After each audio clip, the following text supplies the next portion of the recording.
Hello and welcome to my series Learn Radiology with Dr. Anil Joshi. Today's topic is on MRI physics and that is also pertaining to T1 and T2 sequences of MRI. Now to start with, first we have to go for a disclaimer and disclosures. All the material which we are going to use in this presentation is our departmental teaching material which is coming from many years. There is also some material which we have borrowed from the net which we have confirmed is royalty free. We acknowledge with thanks from whom we have got this material and we ensuring them that this will be used only for teaching purposes and not for any commercial uses. With this brief, let's get going to the topic, that is today's T1 and T2. Why sequences like T1 and T2? The answer is very simple. If I give you a body section, suppose a abdominal section at the level of liver, can you differentiate a liver, spleen, kidneys, spine, vessels if there is no contrast? No, it is not possible. It is possible only when there is a contrast. And who gives the contrast? Contrast is given by a grayscale. Who designs a grayscale? Signals which are coming from the body. They give either a bright signal, intermediate signal or low signal. Now we come to a real fact. MRI can generate signals. Now they are in different types. MRI do not understand which is liver and which is spleen. It just understands a signal intensities and it projects accordingly. Now it is up to decide MRI sequences from where the RF frequency, that is a sort of energy like radiation energy, light energy, when it is applied, the tissue will reflect in different ways, and whatever are the different way of reflection, if we can convert it to a grayscale, that will be our imaging, and that will give us imaging by magnetic resonance. Now if we can have certain sequences in which there are different type of contrast given by different tissues, then we can differently identify tissues in very nice way, not only anatomical but also pathological. That's all basic behind T1 and T2. Now let's see how T1 and T2 does it. To understand is first is the difference between CT and MRI is needless to say, where CT is applicable, where MRI is applicable. Now today being a physics topic, we are pertaining only to the physics application. However, they are listed here that which are advantages of CT. In spite of so many advantages of MRI, CT has got its role in certain fields, not to forget it. Now let's go to a topic proper, that is the introduction of sequences T1 and T2. The most common MRI sequences are these two. T1 weighted images are produced by using short T and TR times. The contrast and brightness of the images are predominantly determined by T1 properties of the tissues. Conversely, T2 weighted images are produced by using longer T and TR images. These images are the contrast giving signals, either bright or intermediate, that is depending on the tissue characteristic, and they are projected on the screen. Now it is very easy to understand how the machine works and how the interpreter works. Machine works basis on the magnetization. So what it does is it applies the energy, that is in the form of RF waves. RF waves are, or RF energy is same as that of any of the X-ray energy or electrical energy or any other energies. Once it is applied to any objects or any, for that extent, matter, the hydrogen ion in it are the most susceptible to respond to it. Now if we see our body constituency, 80% of it is hydrogen or water. Now if that is the case, depending on the water content, tissue will reflect as far as their energy retention, conservation or conversion of it into signal is concerned. Now let's see, that is all about these sequences. Now overall, what is T1 and T2? MR signal high or low depends on longitudinal magnetization before RF pulse is applied, then transverse magnetization, that is after RF pulse is applied, then long T1 tissues recovery slowly. So there is suppression of the signal resulting into a bright or dark, yes, it's a dark spot on the screen. More the signals, more will be bright spots on the signals, and more will be, they will be on screen, they will look bright, and if there are no signal, it will look dark. So that is how a grayscale is designed according to T1 and T2. Long T2 tissue dephase slowly. So the MXY is maintained and is high. That is magnetization along X and Y axis. Now T1 weighted sequences. T1 weighted TW1 sequences are a part of almost all M.R.I. protocols and are based although of the all almost anatomical changes, all images, they will be displayed, they will be displaying different pathological changes happening in that. Then histologically, the T1 sequence is known as anatomical sequence. But often there are certain many details of the brain even which are seen better on T2. So it is not that only one sequence is important, we have to take into consideration all the sequences, resulting in images that most closely approximate that of the anatomical structures. The appearances of the tissues macroscopically, although even there is a gross simplification. Now this we are going to see when we are going to see tissue appearances on T1 versus on T2. The dominant signal intensities of the different tissues are fluid. Now see how T1 is near anatomy. That is example urine, CSF, low signal, that is dark or black. Now muscles, intermediate, gray. Then fat, high signal intensity or white, and brain, gray matter, intermediate signals intensity, and white matter, hyper intensity. Compared to the gray matter, they are whitish. Now when the pulse is applied, there will be a change in equilibrium. After this pulse, the system wants to return to equilibrium. There are two important equilibrium processes involved. The first is known as spin lattice relaxation called T1, and each proton must exchange its energy with the lattice. The lattice refers to surrounding material, that there will be a tissue and there will be surrounding tissues. So lattice refers to the surrounding tissues in order to move back to equilibrium. Parallel to B0 axis. Now we have got a machine which has got a very powerful magnet. The strength of the magnet, if we compare to earth magnetism, is more than 25,000 times, which can lift a car very easily.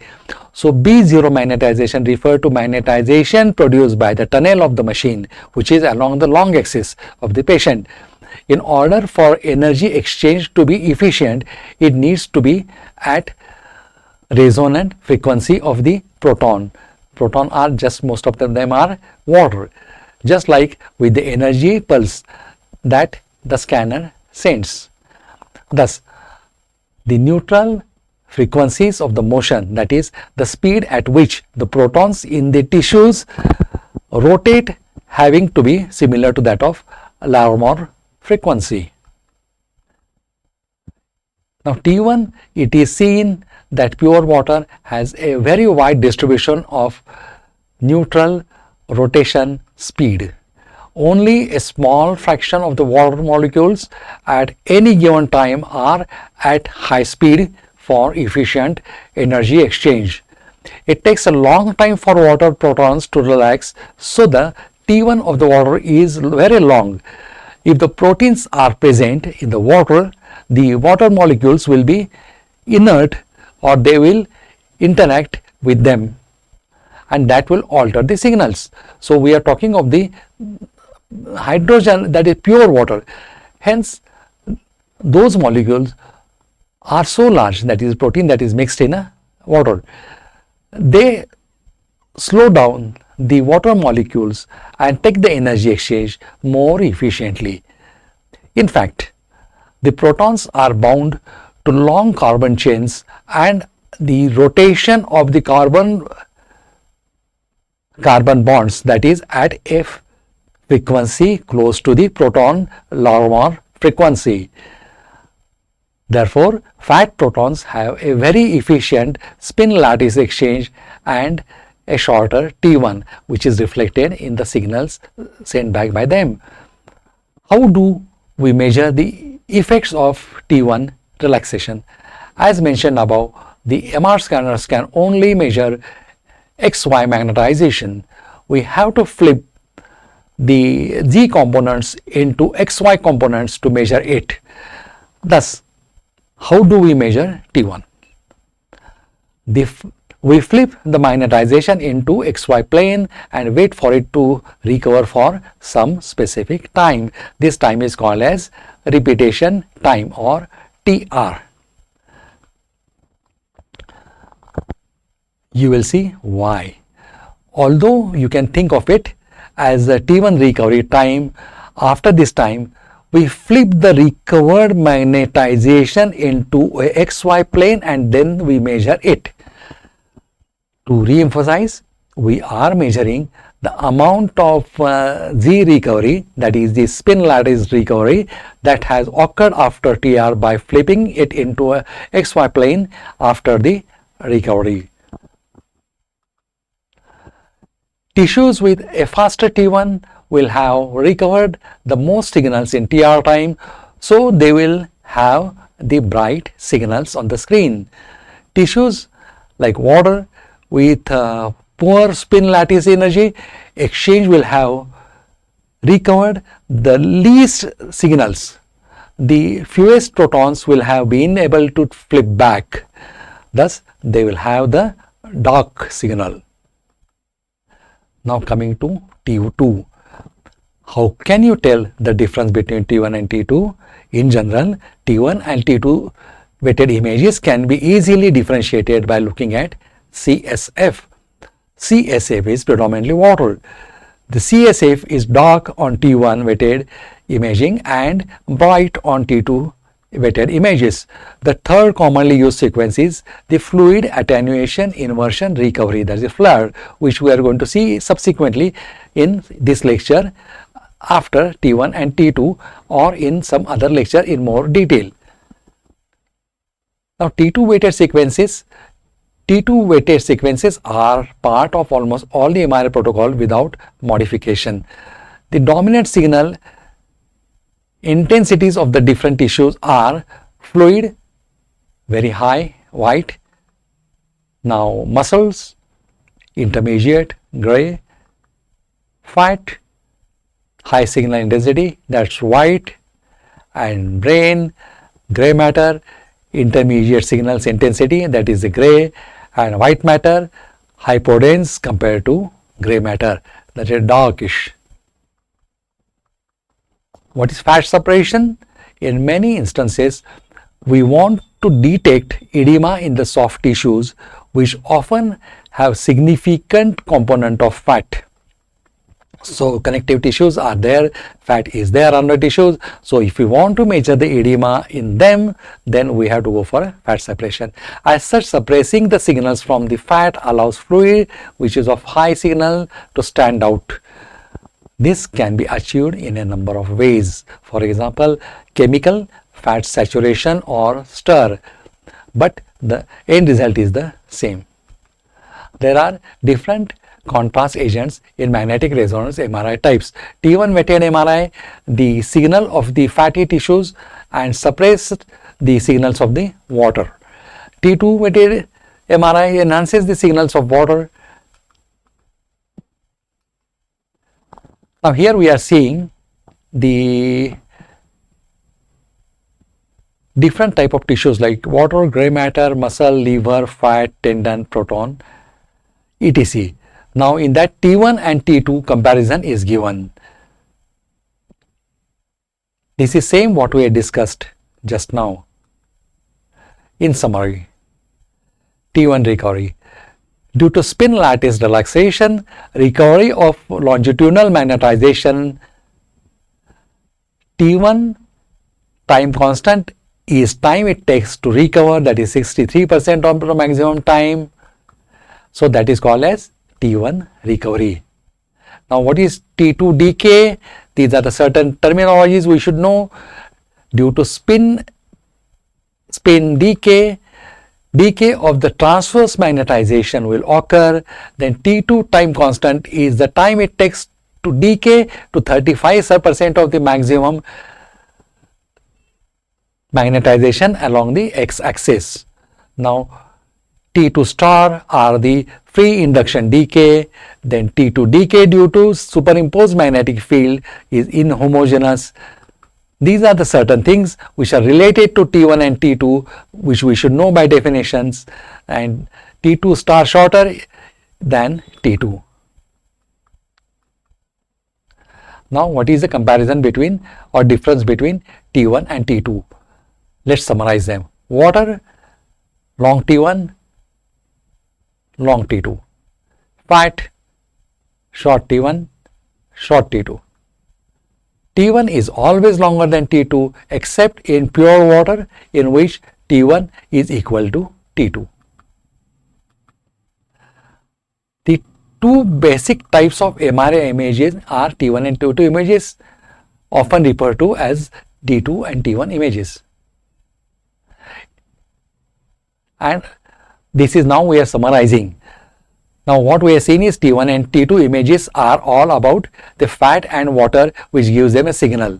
On T1 images, fat is white, and on T2 images, both fat and water are white. So these are the summarization or summary part of the lecture.